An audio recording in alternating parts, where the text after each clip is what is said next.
Hi Jonas, I'm Sarah from The Upcoming. Such a pleasure to speak to you. Maybe you can just kick off with a brief introduction to Wood and Water. For people who don't know anything about the film, how do you describe a bit about it? Wood and Water is my debut feature film.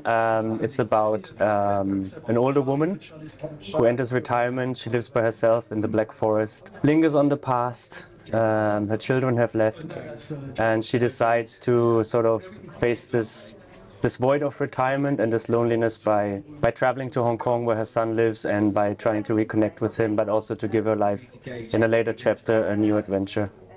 And I believe it's your mother who's playing. My own mother, yes. And I used to live in Hong Kong as well, so. So was that where you kind of got the inspiration for the story? Yes. And, you know, how did you decide upon casting your own mum for the role? Yeah, I was living there, so it was kind of personal impressions, or like sort of the story of a lost son or young man living his adventures out in the world, kind of not looking back to the past and where he comes from.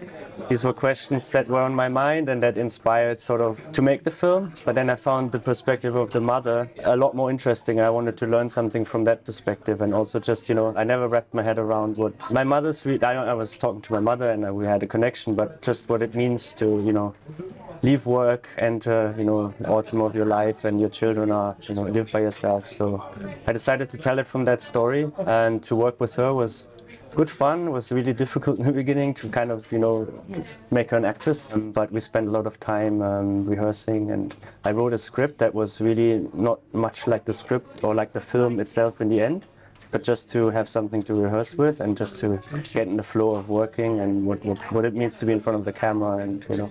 And then the film was kind of, we did something else then.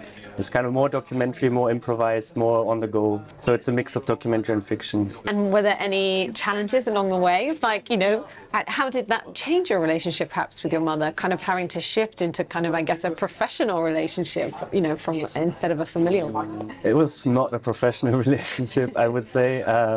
It was a very close relationship. It was the most intense time maybe the biggest project since she enrolled me in school that we did together, you know. So it was intense and like short time, but great memories, I think. And our relationship has been good before, and it's still good. I mean, it's still fictionalized, the story and the emotions in a certain way. It's just trying to go a little bit deeper, what it means, you know, this kind of motherhood and you know, later stage in life, retirement, loneliness maybe. You know, just going a little bit deeper and fictionalizing that a little bit more. But in the end, I think for herself, it was a great memory. She says in an interview, she doesn't do many, but she did one, and she said that it actually helped her let the past be the past and move actually on, because she then in real life also entered retirement, and it really helped her kind of get a perspective on that, and, you know, sort of maybe be aware of new challenges, or, you know, just looking ahead and not too much back into the past. And do you think it's also true that we don't often see main characters that are, you know, women later in their life? We don't often kind of have stories from that perspective. So do you think that's something that's been a gap in the past, and it's quite refreshing to see that hopefully more on screen as time goes on? Yeah, to be honest, I had not much as a reference kind of to start with, and a road movie from an older perspective, maybe Nomadland is a big example for that, but that came after that we made the film, really was released. So it's, for me personally, you know, as I said in the beginning, there was a few perspectives that I was interested in, and I just found a lot more, let's say, truth and like stimulation in that perspective, and I thought there was much more interesting story and perspective than from the perspective of the young man and this adventure of youth and kind of alienation, cultural alienation and so on. It was something I wanted to learn something from, and I did, and I wasn't aiming to tell something new that hasn't been done before in this sort of way. It just naturally happened that I was much more curious about that perspective. And can you talk a bit about the look and feel of the film, you know, and did you take reference from other filmmakers in that respect?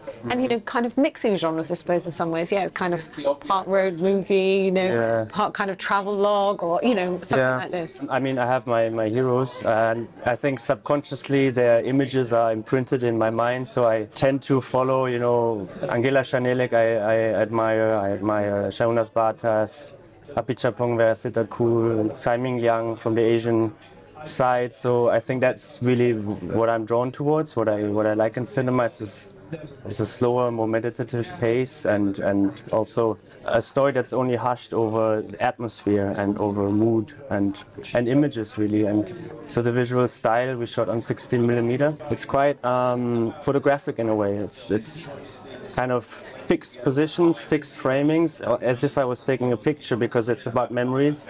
And it's also about a Hong Kong in change. So I wanted to capture it with clear borders and let sort of the drama happen around it in a way, but almost as if I was taking pictures, because it's a nostalgic act in a way for me. It's something I want to memorize.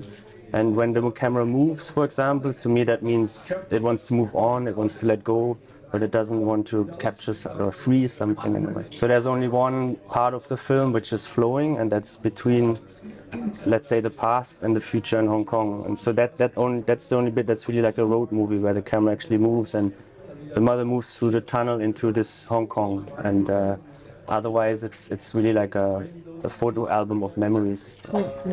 Can you also talk a little bit about the soundtrack, Brian Eno's? Brian Eno, yeah. Unfortunately, I didn't get to work directly with him. We just, discussed getting the rights and using it. It's an old track he did in the 90s, and was kind enough to allow us to use it. And music is something, it's hard to intellectualize for me, or to understand, like to feel beforehand what I want to feel, really. So I've tried a lot of different musics, and I really experimented also with other composers. But I always had this track which already on its own creates so much connection with me to the world and to everything, that I felt like it's very powerful. But if I use it just sporadically and in little moments of the film, I can maybe go into these deeper feelings and kind of help bring them out. And yeah, he's a legend and a master, and I'm really grateful that we could use his music. And what about, like, saying you used to live in Hong Kong? How do you see, the changing situation there? And obviously kind of started with protests, and we've seen kind of the political situation there like change as time has gone on. So how, having made a film and lived there, how do you view all that that's going on right now? It's difficult I didn't want to make a political film. On a personal level, it was very emotional. It was actually sad as well, and it was, you felt this change hitting you quite hard, and it was one of the reasons why we left, I must say. For the character in the film, it was sort of just happening alongside her own story, so it was not like the political and the personal had any impact on each other directly, but they coincided, and it was very important to get this balance right. And also I'm a foreigner, and I was a foreigner in Hong Kong, so I wouldn't take the position to tell my view on the political changes there.